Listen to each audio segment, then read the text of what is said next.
And we are back. My name is Vince Hanger, the host this morning. I mentioned that today was Monday the 14th. It's Monday the 15th. And the way I know that is because one of our guests has a dental appointment, I think, on the 15th. In the studio with me today is Elaine Sorensen, a resident who is well known to all of you here at Green Springs. She's on the tube a lot. With her is our grounds manager, John St. Louis. And I'm going to start by, John, I'm going to start by asking you to tell me exactly what all you do here. Okay. I've been here 16 years.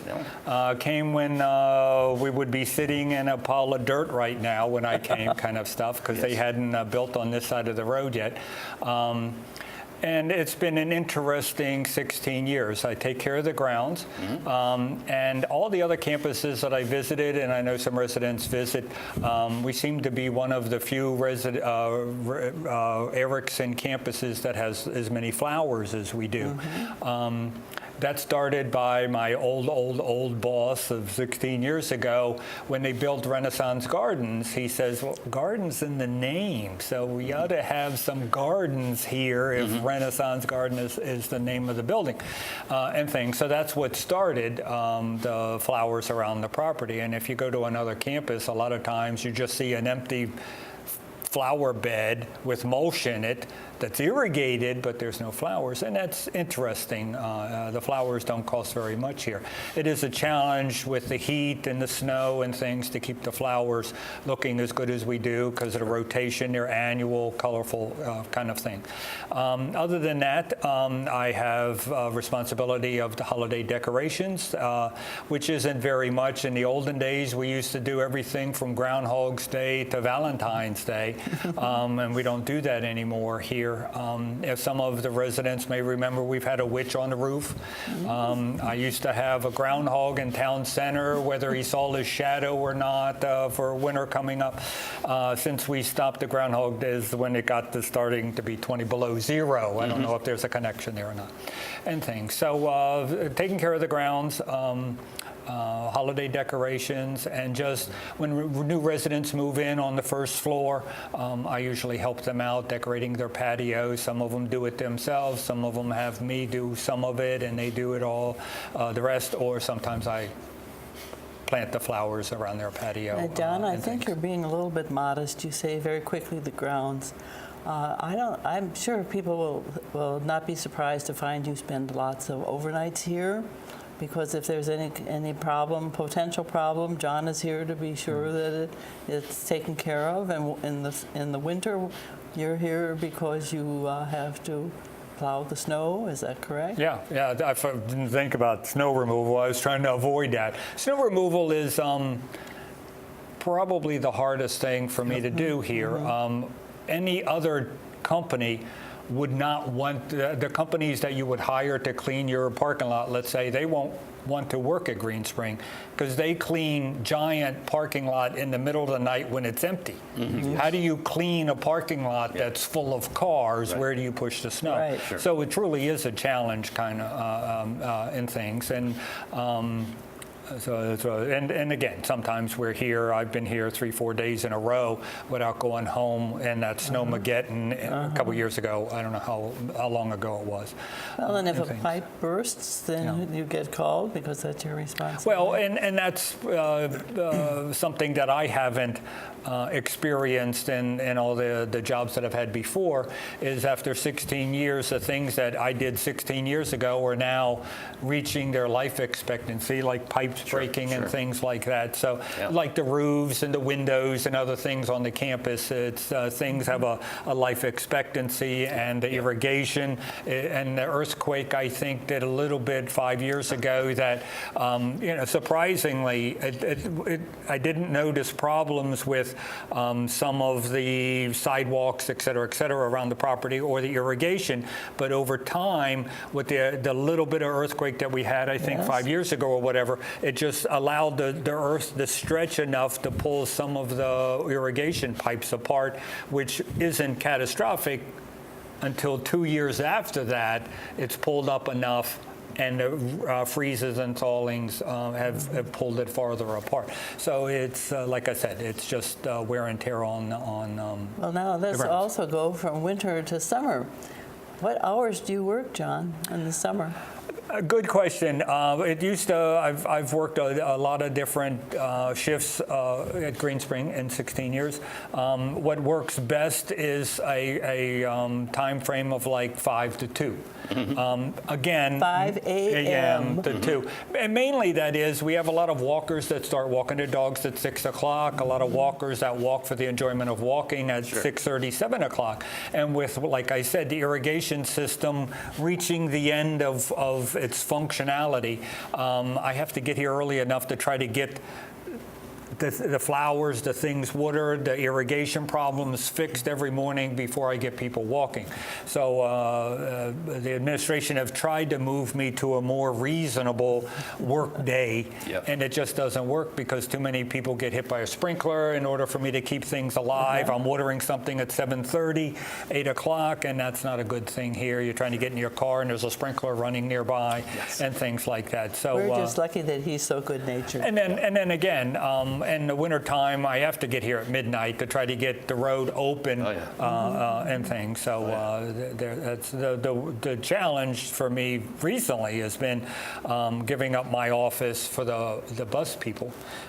The bus people moved into my office. I moved into a broom closet in Garden Ridge and things. And that's going to create, it has created a transition.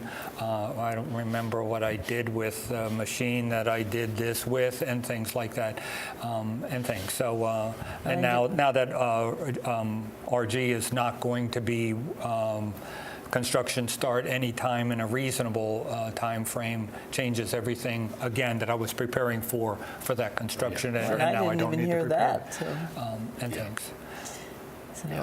So how many people do you have helping you? Good It's question. me and 2 people.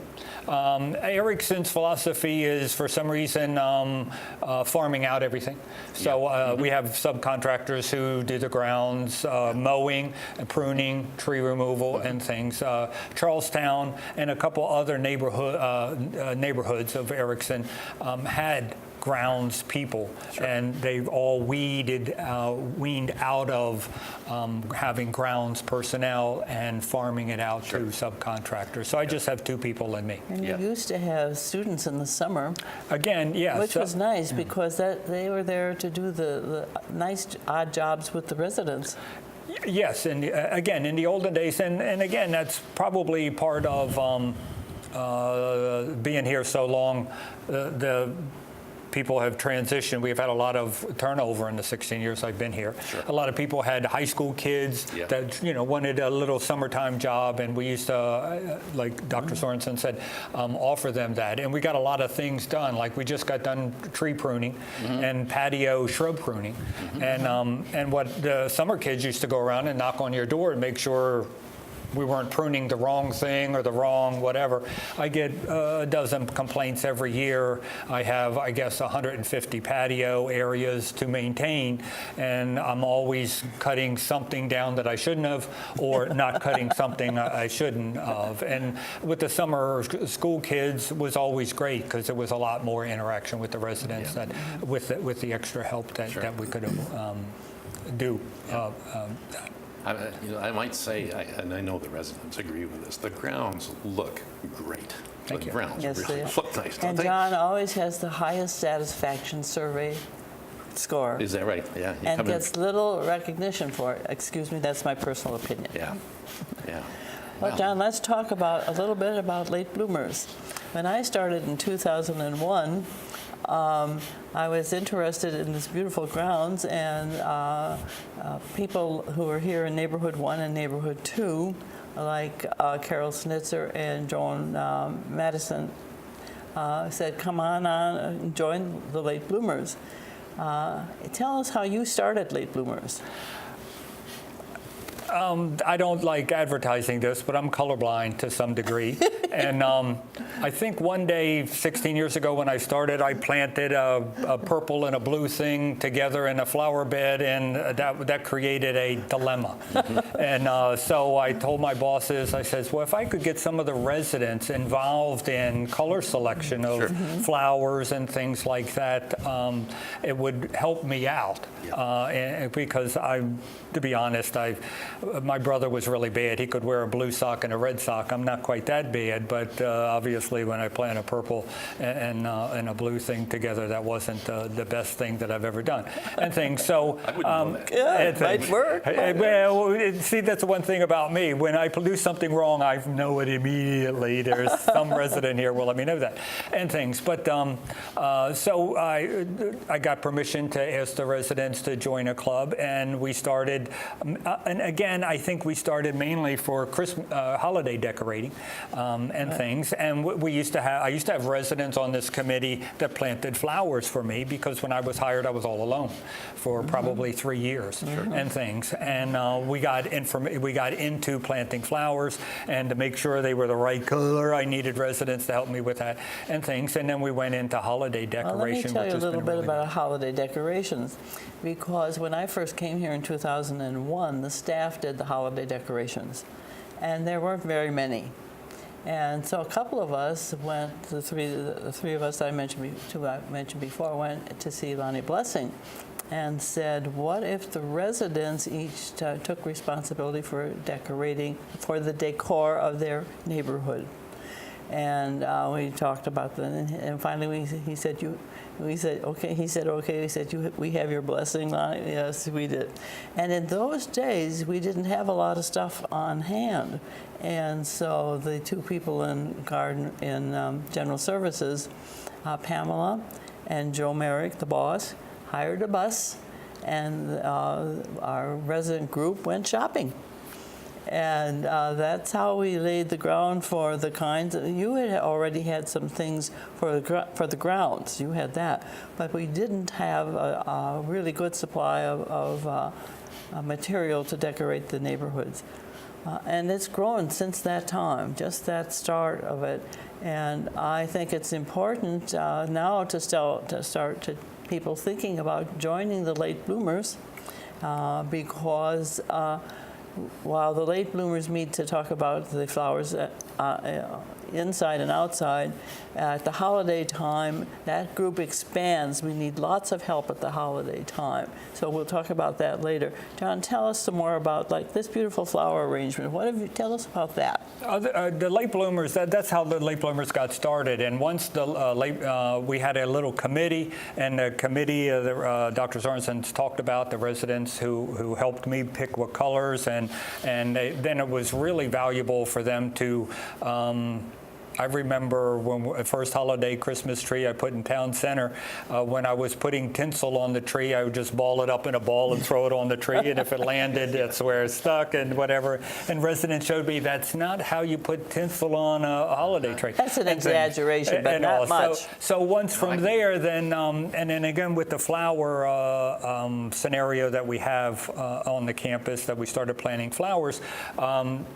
the suggestion was to have flowers on the community building's front desk in the lobby area. And so it was a very easy transition to get the late bloomer group to start taking care of the florist provided flowers, because what I suggested, not involving colors, was I really liked the fact that I talked the florist into giving us flowers that last a week, but not every flower in the basket needs to last a week.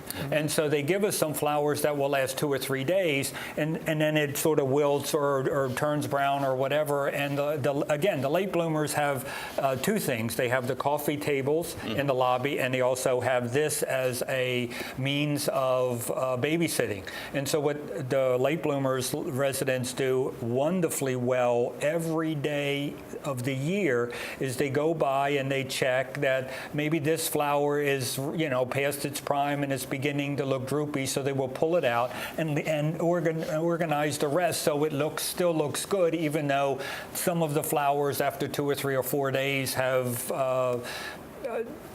wilted and Don't forget things. sticking your finger in. And then they water it because there's oasis to keep it hydrated down there. And again, with the temperature also when are long, high in the buildings, and with it so hot outside, these flowers need a lot of water. So they check the flower watering, and they also pull out any of the wilted stuff to keep the basket looking fresh for the week. So I like that, because in the olden days, again, before the late bloomer suggestion, we would just put carnations and roses or something that lasted a week and things. And it got to be really monotonous and boring because it was the same flowers, because very few flowers will last 7 full days looking as good as they did 7 days ago.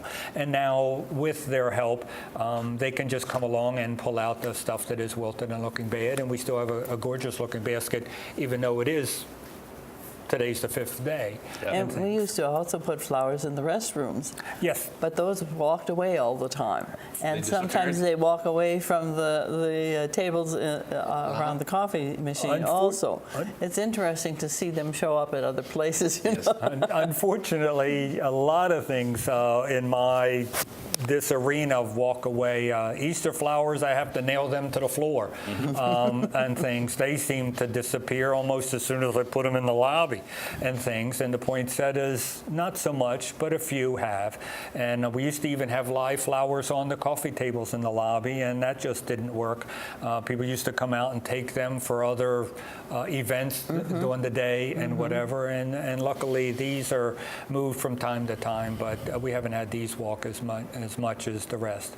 Other than that, mainly, like Dr. Sorensen says, we're here trying to drum up interest in people joining the late bloomers. As devastating as this is, after being here 16 years, I think pretty much the same people are on the committee now that were there 16 years ago. Well, he made us take an oath. Yeah, and we've gotten a few new people, but we've tried the fair, we've tried being on Channel 6 before and things, and people don't know how much fun it is. We really have fun as much as work. And it's not hard work. I'm not asking the resident volunteers to decorate the holiday trees. It's just your ideas and thoughts, because if you don't want blue and purple flowers in the same flower pot again, then I need somebody to say, it's not going to work, kind of stuff. And if you like doing the decorating, that's all the more better. But I think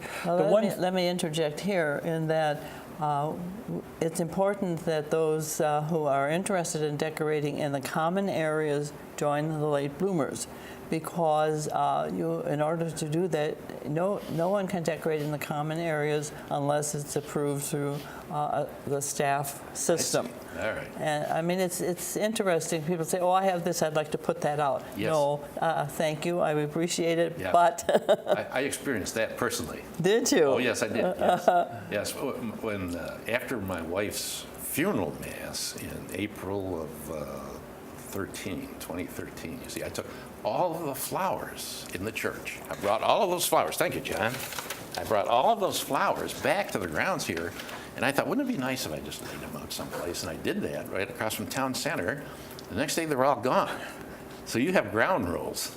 Well, there was also a rule about that, and I'm seeing again that fades to communication. It said we used to have the system that if you had those flowers, you called, and that the late bloomers team would gather those flowers and put them where, rearrange them and put them where they could be enjoyed by other people. But somehow that got lost. Well, that was a function of the summer people. And things. The school kids that I would have would shuttle the flowers to the residents who did the arranging, and then the summer kids would take them to somebody who was sick or in Garden Ridge or whatever kind of stuff, and we would recycle them that way without having the staff to do that. That's what the members used to be called by the front desk there used to be a number, somebody to call, and the committee would go, the resident committee would go and take those flowers. I know I've gone and helped some people do that. There are people on the committee, residents, who are really, really talented. I mean, they can, then there are some of the rest of us who say, they say, put this here, and I say, okay, I'll do that. So you don't have to have a lot. You just have to have some time and want to be with some people. I want to talk also about your train table. We're going back and forth between late bloomers' various activities. But the train table came about also, that was something the resident wanted to do, but they had to do it through the committee. Tell us about the train table. To be honest, I'm not necessarily involved too much in the train table. Yeah. I think what happened here is we had a resident who had a really wonderful train set in Town Center, and it became a really popular thing for the grandchildren, and on weekends he had a hole in the middle of a table, and he was the conductor, and it was such a big thing. They filled that whole coffee area. And that they wanted to do that again, and so that's how I think Agnes Westbrook and a few others got involved with the holiday decorating through the late bloomers, and we started with a train table in Village Square because a resident donated some village because pieces it's the village and things, and Village Square with a train village on a table. It sort of made sense to do that, and that's how it got started. And now it's mushroomed, like the flowers and like the late bloomers' responsibility, to what it was last year for the new people. And the Village Square lobby is a train table that runs 24 hours a day, and things. And it doesn't run necessarily. It's there, but they turn it off. Well, but it can be run. I mean, there's a button that if you hold, at 2 o'clock in the morning, it'll run at 2 o'clock in the morning, and things. And so again, all these things are really fun to be involved in. We are the only Erickson campus that lets the residents decorate for the holidays. Sure. And again, trying to bring people into the committee. If you want something done the way you like it done, I'd ask you to be on the committee. Again, we only can decorate town center lobbies and things, and all. So we're limited. You can't have Christmas trees on the elevator lobby or something like that. It would just be a fire marshal faux pas and things, consequently. Well, so there are limits. Let me mention something that's currently an issue, not an issue, a question. And it has to do about the holiday decorations. Where should the creche be placed? The question was, should it be placed on the putting green, or should it be, as it was last year, by the chapel? Yes. Well, this is a kind of a question where really, this is what you say. You need to know from the residents what it, Shonda is thinking about that now, and this is the time to give her some feedback about that. Well, and to be honest, above trying to get people involved with the late bloomers to whatever degree that they want to, it's a really good platform to make suggestions. I think through the late bloomers suggestions, we finally, after 10 years, got the manger where it was last year, underneath the stained glass window, which I think everybody loved it there. And again, I think that happened through the mechanism of the council and the late bloomers suggesting to the council that it should be over there and not, because you can't really enjoy it on the putting green because there's no way of walking unless you're in the middle of the street looking at the manger scene on the putting green. You're standing in the middle of the street to do that, whereas putting it in the lawn in front of underneath the stained glass window at the chapel, everybody walking that sidewalk gets to enjoy it intimately. Well, even there. On the bus. And I mean, some people who are have limited mobility really liked watching it or seeing it there. And that's another thing for getting the initiation, trying to be on the late bloomers.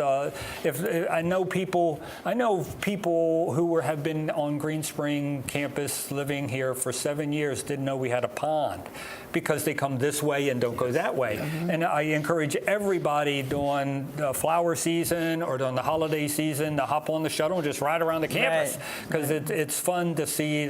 We decorate the pond really differently than we decorate any place else on the property, and it's something to enjoy. It's the color spot, the fantasy fun spot. So, what else do you have up there at holiday time? There's something that I've tried to push, and again, it's going back to the blue and purple flower at the same time. Years ago, I had a Santa mailbox at the pond, and I thought it'd be really neat, and I wrote a little note in the Villager last year of, if your grandkids are coming here to visit, why don't you have them write a letter to Santa to put in the Santa box, and then after they go home, run down to the Santa box and see what the heck they wrote, and then you can actually know what your grandkids, because, if somebody wants I don't even know what it's called, kind of stuff, a Fitbit. To me, if I had a Fitbit when I was a kid, I would get a timeout, I'd stand in the corner, and I'd have a dunce cap off my, but I don't think that's what a Fitbit is nowadays and things. And so it would just be fun. I've never been able to get involved. I had one letter a couple years ago from a resident who wanted a new car. There you go. Yeah. And luckily, I convinced her she wasn't that good of a girl that year, so she didn't get a car. But I just thought something like that would be cute. And things, so it would be fun. So one last thing we shouldn't forget is the tillagers. Okay. Also, some of my responsibility is being the administrator of Erickson's staff of the Tillagers, which is the garden clubs. We have 100 garden plots that anybody can rent for $5 a year and things, and grow whatever it is that you want.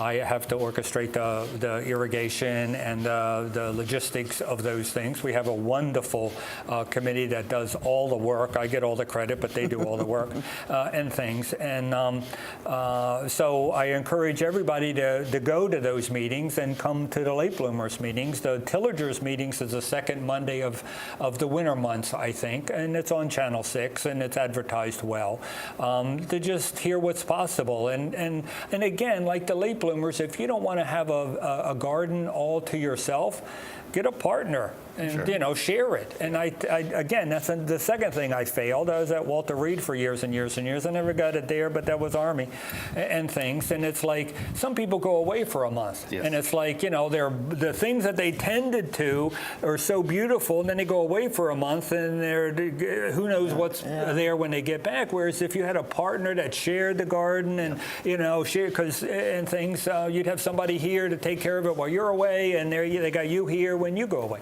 and things. And the late bloomers is the second Tuesday of every month other than the summer. So we're having a meeting coming up September 13th, the second Tuesday in Town Center TV card room. And please, 10 o'clock, anybody who's willing to come. And it's sort of like everything else. Come once or twice and see if you like it and see if you enjoy it. If you have problems or challenges, we have helped people who are mobility challenged. We've helped people who are space challenged, or those who don't have any place to plant and want something to put in the window of their pad of their apartment. So just come to talk. Come to see what's going on. It doesn't mean we're going to give you a shovel and send you out to. And that's why I said, if I didn't make myself clear, I'm not asking you to dig the holes and plant the flowers. I'm asking for whatever help you're willing to give. If it's just an idea, just a color selection, how come we don't have any gladiolus on the property? Something like that would be valuable. Okay, you know what? We're out of time, and we could have gone on in another half hour. Yeah. So I thank you both, John St. Louis and Dr. Elaine Sorensen, and thank you both for coming.